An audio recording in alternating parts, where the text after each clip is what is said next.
Good afternoon, dear students. Today we are going to discuss a new topic, that is protoplast fusion. Now, what is protoplast fusion? What is a protoplast? Protoplast fusion is also called as somatic hybridization. What is a protoplast? Protoplast are the cells of which cell walls are removed. That means cell without a cell wall. And cytoplasmic membrane is the outermost membrane in case of protoplast. Now, protoplast can be obtained by using specific lytic enzymes which remove the cell wall, or protoplast can be obtained by using inhibitors of cell wall synthesis in presence of osmotic stabilizers which will inhibit cell wall formation. This is how we can obtain protoplast, either by using lytic enzymes or by using cell wall synthesis inhibitors. Now, the healthy protoplast that are obtained by this method can be used for fusion purpose. Okay, for fusing the protoplast as the name suggests, or alternatively they can be used for genetic engineering techniques. Now, when we fuse the protoplast of two somatic cells, it results in the formation of somatic hybrid. Okay, so the term protoplast fusion is also called as somatic hybridization because when the protoplast of two somatic cells are fused, it results in the formation of somatic hybrids, and the phenomena is known as somatic hybridization. Thus, protoplast fusion is also known as somatic hybridization. And the plants that are raised from protoplast fusion are known as somatic hybrids. Okay. The protoplast fusion technique is particularly useful in those cases where the plants cannot hybridize naturally because they are sexually incompatible. Because of their incompatibility, they cannot undergo hybridization naturally. Now, by this technique of protoplast fusion, genomes of sexually incompatible taxa can be brought together. Now, when the protoplast of two sexually incompatible taxa are subjected to fusion, or when they are fused, the nuclei of the two different protoplasts do not remain together in the same cytoplasm. They fail to remain together in the same cytoplasm. So, either one of the nucleus is completely lost, or chromosomes of one nucleus, some of the chromosomes of one nucleus are lost, or one nucleus is completely lost. And whatever remains behind in the hybrid cell is only one protoplast. So, what happens here is actually the cytoplasm of the two protoplasts fuse, and the resulting hybrid is actually a cytoplasmic hybrid, which is also called as a kybrid. Therefore, in case of somatic hybridizations, we generally get kybrids and not nuclear hybrids. So, you can see in this diagram, A is the protoplast of one cell, B is the protoplast of another cell. When you fuse them together by using some kind of chemical or another fusion method, the two fuse and form a heterokaryon initially. Why do we call it a heterokaryon? Because the cytoplasmic content of the two have mixed and there are two nucleus. Okay, nucleus from protoplast A and nucleus from protoplast B. But the nucleus of one of the protoplast is lost, right? Because the two nucleus cannot stay together. So one of the nucleus is lost, and only one nucleus is present, but the cytoplasmic contents have got mixed up. So the resulting hybrid is actually a cytoplasmic hybrid, also called as kybrid. Right. Now, so protoplast isolated from one more thing which has been, you can say one more thing which has been found out by various kind of research is that fusion of young leaves is very efficient as compared to the fusion of older leaves. So the protoplast isolated from young leaves undergoes fusion even with those from other species of the same genus, somewhat more frequently than the older leaves. So protoplast isolated from young leaves may even fuse with the protoplast isolated from other species of the same genus. So the protoplast of young leaves can be more prominently used. Now, somatic hybrids. What are somatic hybrids? The plants raised from fused protoplast. Okay, so somatic hybrids can be produced in several cases by fusion of different type of protoplast. Now, how do we carry out protoplast fusion. There are three different methods by which protoplast fusion can be done. Number 1, mechanical method. Number 2, chemical method. And number 3, electrofusion. Now the chemicals that are used for fusing the protoplast are called as fusogens. You should know the term. What are fusogens? They are the chemicals used to fuse the protoplast. Okay, so what is mechanical fusion? Here we apply some kind of force, some kind of pressure, so that the two protoplasts fuse. No chemical is used, no electric current is used. In this method, protoplast of two different plant varieties are sucked in a micropipette. Okay, so the protoplast from two different varieties are sucked in a micropipette. The mouth of the micropipette is partially blocked and the two protoplasts are then forced out. They are blown out with force. They are forced out quickly. The rapid flow of protoplast fusion through the partially sealed mouth creates a mechanical force. This mechanical force induces the addition of adjacent protoplast tightly. So they get stuck up or unite tightly. Unite or fuse. As a result, the two protoplasts fuse together and form a hybrid. Another method that was given by Ito in the year 1973 is the cavity slide method used for the fusion of protoplast for the members of Liliaceae, which Ito did. He poured the protoplast of two strains into the hole of cavity slide and tapped it with another slide. Okay, so the protoplast from two different species were placed in the cavity slide and the slide was tapped with another slide. Because of the gentle tapping also, the protoplast aggregated together and fused with each other, forming hybrid protoplast. So this is how mechanical fusion can be done. So this is one method that I told you. So the protoplast from one species and then the protoplast from another species are sucked in a partially sealed micropipette, as you can see in the diagram. And in the third tube, what we do? The protoplast of two different species are forced and blown out. So the force creates mechanical fusion of the two protoplast. The next method is chemical fusion method. Certain chemicals are used for chemical fusion method and the chemicals which are used for fusing the protoplast are called as fusogens. Fusogens induce the fusion of protoplast. Various chemicals that are used are number 1, protoplast fusion by aggregation mixture. What is it? Protoplast fusion by use of sucrose and NaNO3 sodium nitrate. Protoplast fusion by sucrose and NaNO3 sodium nitrate.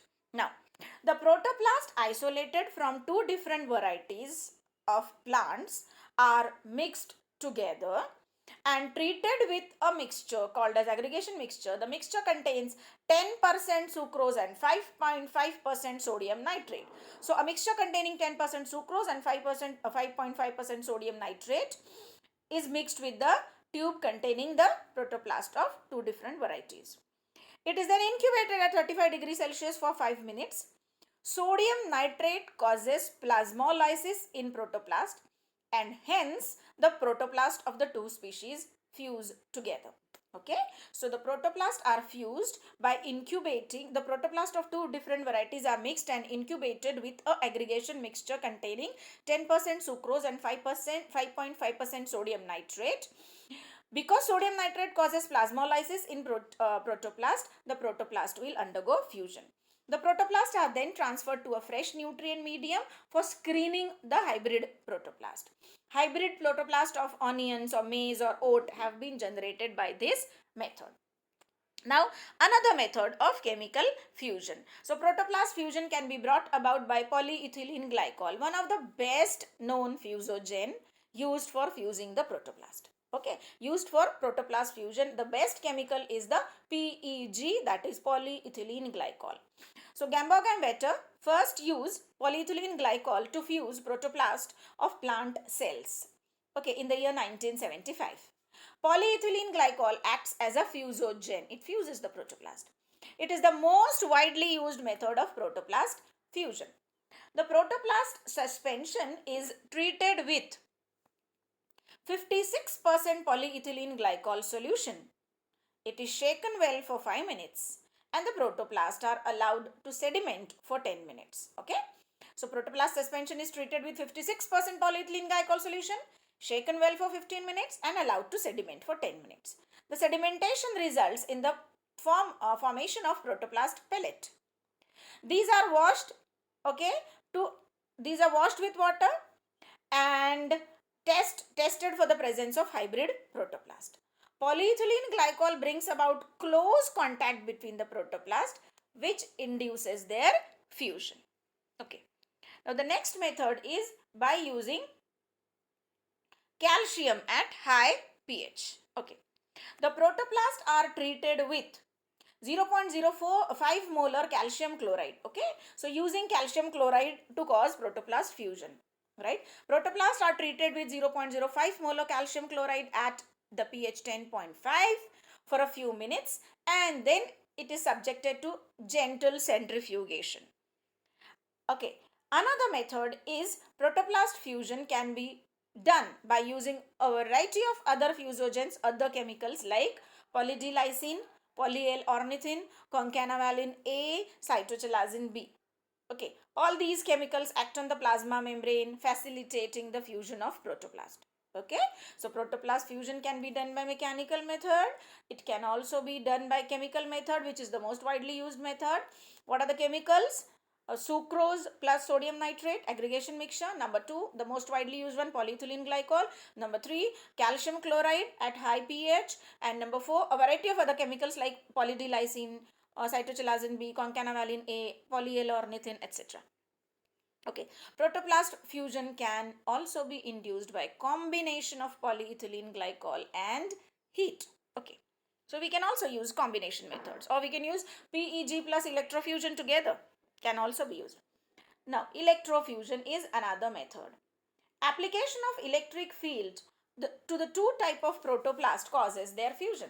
So electrofusion can also be practiced. Here electric current is applied to the protoplast across the two electrodes. Electric current is passed and the two protoplast fuse together. So Zimmermann et al. In the year 1981 used electroporation for the fusion of protoplast. Okay, electrofusion method is a method where electric current is applied, electric impulse is applied so that the two protoplasts fuse. An electric field is generated between two electrodes and a protoplast mixture is kept in the electric field, which creates pores on the protoplast membrane.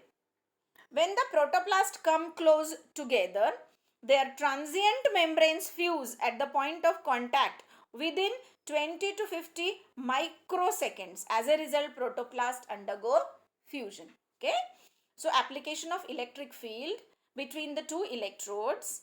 Okay, and in between the two electrodes we have placed the protoplast mixture, and the electric field that is applied across the two electrodes in between which protoplast is present create pores in the protoplast membrane, and when the two protoplasts come together, their transient membranes fuse at the point of contact within 20 to 50 microseconds.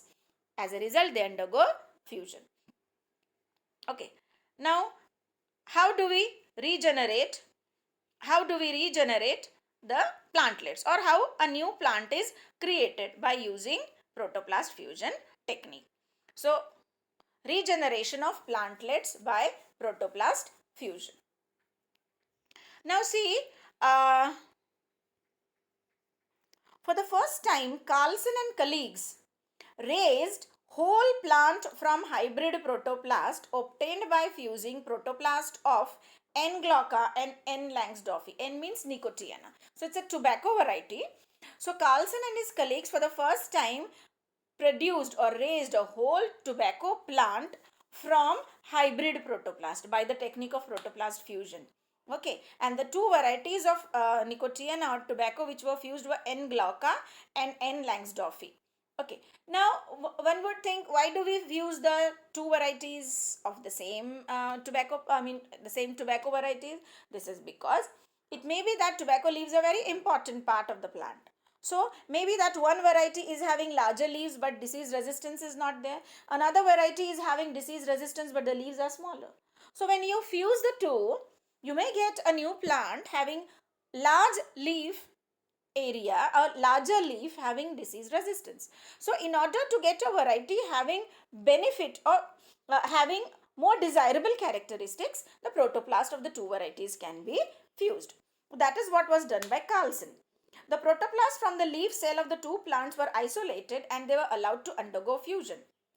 The selected hybrids were transferred to a fresh culture medium containing auxins for inducing callus formation. Okay, so leaf protoplasts were isolated from the two plants. They were allowed to undergo fusion. After the protoplast fused, the hybrid protoplasts were selected and they were transferred to a fresh culture medium. Auxin was added, which is a growth promoting hormone, so that callus formation takes place. Now, well developed callus tissues. Now, what is a callus? Undifferentiated mass of cells. But every part of the callus, a part of callus may give rise to a new plant. Okay. So, the well developed callus tissues are then transferred to another fresh medium for callus proliferation. Right. Now, so first we isolate the protoplast, allow them to fuse. The hybrid protoplast are transferred to fresh culture medium. Growth hormones like auxins are added to induce callus formation. Then well developed callus tissues are transferred to another fresh medium for callus proliferation. The proliferated callus tissues are then transferred to media containing you can say shoot developing chemicals like 6BA for inducing the development of shoots from the callus. So shoot development, then root development, like that. Okay. The callus tissues with shoots. Now, when you add the shoot developing hormones or chemicals, the callus starts shooting. So the callus tissues with shoots are again transferred to another medium, but without auxin. Now there is no auxin, so that rooting is initiated. So the callus tissues having shoots are now transferred to another medium so that rooting starts. The rooted plants are then transferred to pots in greenhouse. Okay. So we transfer the shoot and root developed part of the callus to the greenhouse. After proper acclimatization, once the plants get acclimatized with the greenhouse effect, they are then planted in the field. Okay. So this is how a hybrid variety of tobacco was developed by Carlson of Nicotiana, right? So the first thing is isolate the protoplast, hybridize them, allow the hybrid to form callus by adding auxin. Okay, separate the callus, add chemicals which will induce shooting, and then remove the auxin and transfer to fresh medium so that rooting take place, and then take the small plantlet, put it into a pot and put it in greenhouse. Once the plants get acclimatized with the outer environment in the greenhouse, transfer the plant to the field. This is how a new plant can be raised by protoplast fusion. Now, what is the importance of protoplast fusion? Somatic hybridization or protoplast fusion enables us to produce hybrids from vegetatively propagating plants. Plants which propagate vegetatively also.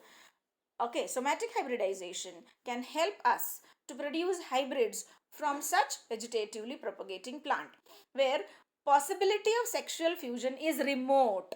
For example, many varieties of potato have been developed through somatic hybridization. It's an ideal tool to overcome male and female sterility of plant in breeding program. Even if sterility is there, we can fuse the protoplast and develop a hybrid plant. Male sterility can be you can say transferred to plants by fusing the protoplast from male sterile line and male fertile line. Okay, rather you can say male fertility can be transferred to plants. There is a bit mistake here. Male fertility can be transferred to plants by fusing the protoplast of male sterile line and male fertile line. Somatic hybridization is useful to study the interaction between cytoplasmic organelle that come from parent cells in the hybrid. Okay. Then triploids are also produced. Triploids can be produced by fusing haploid and diploid protoplast. Fusion of a normal protoplast with enucleated protoplast will again form a hybrid. Okay. Now, what is the importance of, okay, we just done here. Then it is used, protoplast fusion is used to overcome genetic incompatibility. Okay, it is used to overcome genetic incompatibility. Now, transgene for disease resistance can be transferred. Abiotic stress resistance genes, herbicide resistance gene, and many more quality characteristics is possible.